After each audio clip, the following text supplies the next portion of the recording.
ಪ್ರಿಯ ವೀಕ್ಷಕರೇ ನಮಸ್ಕಾರ. ನಮ್ಮ ಆರ್ಜಿ ಟಿವಿ ಚಾನೆಲ್ಗೆ ಸ್ವಾಗತ. ಪಿಎಂ ಕಿಸಾನ್ ಸನ್ಮಾನ್ ನಿಧಿ ಯೋಜನೆ 16ನೇ ಕಂತು ಯಾವಾಗ ಬಿಡುಗಡೆ ಆಗುತ್ತೆ, ಹಾಗೆ ಯಾವ ರೈತರಿಗೆ ಜಮಾ ಆಗುತ್ತೆ ಎಂಬುದನ್ನ ಈ ವಿಡಿಯೋದಲ್ಲಿ ತಿಳಿದುಕೊಳ್ಳೋಣ. ಅದಕ್ಕೂ ಮುನ್ನ ನೀವು ನಮ್ಮ ಚಾನೆಲ್ ಅನ್ನು ಸಬ್ಸ್ಕ್ರೈಬ್ ಆಗಿಲ್ಲ ಅಂತಂದ್ರೆ ಈ ಕೂಡಲೇ ಸಬ್ಸ್ಕ್ರೈಬ್ ಆಗಿ, ಹಾಗೆ ಬೆಲ್ ಐಕಾನ್ ಕ್ಲಿಕ್ ಮಾಡಿ ಆಲ್ ಅಂತ ಸೆಲೆಕ್ಟ್ ಮಾಡಿ. ಪಿಎಂ ಕಿಸಾನ್ ಯೋಜನೆಯ 16ನೇ ಕಂತು ಯಾವಾಗ ಬಿಡುಗಡೆ ಆಗಲಿದೆ ಎಂಬ ಬಗ್ಗೆ ಕೇಂದ್ರ ಸರ್ಕಾರ ಯಾವುದೇ ಅಧಿಕೃತ ಘೋಷಣೆ ಮಾಡಿಲ್ಲ. ಈ ಬಗ್ಗೆ ಸರ್ಕಾರದಿಂದ ಶೀಘ್ರವೇ ಸ್ಪಷ್ಟನೆ ಬರಬೇಕಿದೆ. ಕೇಂದ್ರವು ರೈತರಿಗಾಗಿ ಹಲವಾರು ಯೋಜನೆಗಳನ್ನ ಜಾರಿಗೆ ತಂದಿದೆ. ಹೌದು, ಪ್ರಧಾನಿ ನರೇಂದ್ರ ಮೋದಿ ಅವರು 2019ರಲ್ಲಿ ಪ್ರಧಾನ ಮಂತ್ರಿ ಕಿಸಾನ್ ಸನ್ಮಾನ್ ನಿಧಿ ಯೋಜನೆಯನ್ನು ಜಾರಿಗೆ ತಂದಿದ್ದಾರೆ. ಪ್ರಧಾನ ಮಂತ್ರಿ ಕಿಸಾನ್ ಸನ್ಮಾನ್ ನಿಧಿ ಯೋಜನೆಯಡಿ ಅನ್ನದಾತರ ಬ್ಯಾಂಕ್ ಖಾತೆಗೆ ನೇರವಾಗಿ ಹಣ ಜಮಾ ಮಾಡಲಾಗುತ್ತಿದೆ.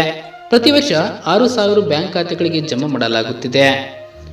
ಈ ಯೋಜನೆಯಡಿ ಅನ್ನದಾತರು ಪ್ರತಿ ವರ್ಷ 3 ಕಂತುಗಳಲ್ಲಿ ಹಣ ಪಡೆಯುತ್ತಿದ್ದಾರೆ. ಪ್ರತಿ ರೈತರ ಬ್ಯಾಂಕ್ ಖಾತೆಗೆ 2,000 ರೂಪಾಯಿ ಜಮಾ ಆಗುತ್ತಿದೆ. ಅಂದ್ರೆ ವರ್ಷಕ್ಕೆ 6,000ದಂತೆ ಬರುತ್ತಿದೆ.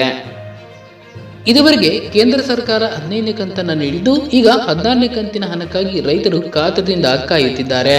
ಪ್ರಧಾನ ಮಂತ್ರಿ ಕಿಸಾನ್ ಸನ್ಮಾನ್ ನಿಧಿ ಯೋಜನೆಯ 16ನೇ ಕಂತು ಫೆಬ್ರವರಿ ಅಂತಿಮ ವಾರದಲ್ಲಿ ಅಥವಾ ಮಾರ್ಚ್ ತಿಂಗಳ ಮೊದಲ ವಾರದಲ್ಲಿ ಬಿಡುಗಡೆ ಆಗುವ ನಿರೀಕ್ಷೆ ಇದೆ ಎಂದು ವರದಿಯಾಗಿದೆ.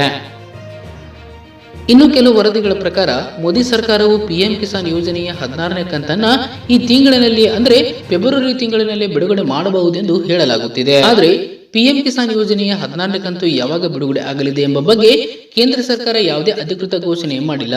ಈ ಬಗ್ಗೆ ಸರ್ಕಾರದಿಂದ ಶೀಘ್ರವೇ ಸ್ಪಷ್ಟನೆ ಬರಬೇಕಿದೆ. ಆದ್ರೆ ಪಿಎಂ ಕಿಸಾನ್ ರೈತರು ಕೆವೈಸಿಯನ್ನ ಪೂರ್ಣಗೊಳಿಸಬೇಕು. ಆಗ ಮಾತ್ರ ರೈತರ ಖಾತೆಗೆ 16ನೇ ಕಂತು ಹಣ ಸಿಗುತ್ತದೆ. ಇದನ್ನ ಮಾಡದೇ ಇದ್ದರೆ ಹಣ ಸಿಗದೆ ಹೋಗುವ ಅಪಾಯವಿದೆ. ಹಾಗಾಗಿ ನೀವು ಆದಷ್ಟು ಬೇಗ ಈ ಕೆವೈಸಿ ಮಾಡಿಲ್ಲ ಅಂದ್ರೆ ತಕ್ಷಣವೇ ನಿಮ್ಮ ಹತ್ತಿರದ ಸಿಎಸ್ಸಿ ಕೇಂದ್ರಕ್ಕೆ ಭೇಟಿ ನೀಡಿ ನೀವು ಈ ಕೆವೈಸಿಯನ್ನ ಮಾಡಿಕೊಳ್ಳಬಹುದು. ಪ್ರಧಾನ ಮಂತ್ರಿ ಕಿಸಾನ್ ಸನ್ಮಾನ್ ನಿಧಿ ಯೋಜನೆಗೆ ಅರ್ಹರಾಗಿರುವ ಜನರು ತಮ್ಮ ಹೆಸರಿನಲ್ಲಿ ನೋಂದಾಯಿಸಲಾದ ಸಾಗುವಳಿ ಭೂಮಿಯನ್ನು ಹೊಂದಿರುವ ರೈತರು ಪಿಎಂ ಕಿಸಾನ್ ಯೋಜನೆಗೆ ಅರ್ಹರಾಗಿರುತ್ತಾರೆ. ಧನ್ಯವಾದಗಳು. ಇದೇ ರೀತಿ ಹೆಚ್ಚಿನ ಮಾಹಿತಿಗಾಗಿ ನಮ್ಮ ಆರ್ಜೆ ಟಿವಿ ಚಾನೆಲ್ ಅನ್ನು ಸಬ್ಸ್ಕ್ರೈಬ್ ಆಗಿ.